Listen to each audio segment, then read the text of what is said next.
Everybody, my name is Kalen, grateful believer in Jesus. I'm free from anxiety, depression, and food addiction.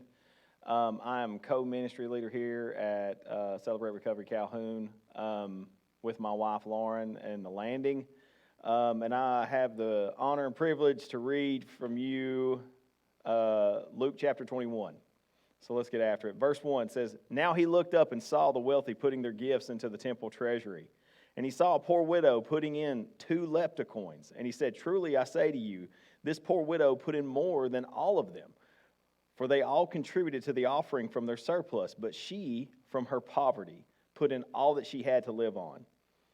And while some were talking about the temple, that it was decorated with beautiful stones and vowed gifts, he said, 'As for these things which you are observing, the days will come when there will not be left one stone upon another, which will not be torn down.'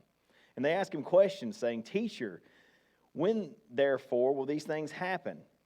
And what will be the sign when these things are about to take place?' And he said, 'See to it that you are not misled, for many will come in my name, saying, I am he, and the time is near. Do not go after them. And when you hear of wars and revolts, do not be alarmed, for these things must take place first, but the end will not follow immediately.' Then he continued by saying to them, 'Nation will rise against nation and kingdom against kingdom, and there will be massive earthquakes, and in various places plagues and famines, and there will be terrible sights and great signs from heaven. But before all these things, they will lay their hands on you and persecute you, turning you over to the synagogues and prisons, bringing you before kings and governors on account of my name. It will lead to an opportunity for your testimony.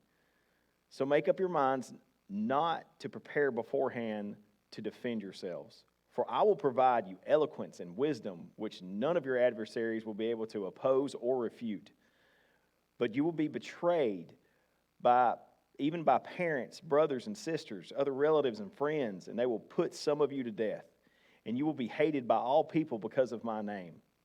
And yet not a hair of your head will perish. By your endurance you will gain your lives. But when you see Jerusalem surrounded by armies, then recognize that her desolation is near. Then those who are in Judea must flee to the mountains, and those who are inside the city must leave, and those who are in the country must not enter the city, because these are the days of punishment, so that all things which have been written will be fulfilled. Woe to those women who are pregnant, and to those who are nursing babies in those days, for there will be great distress upon the land and wrath to this people.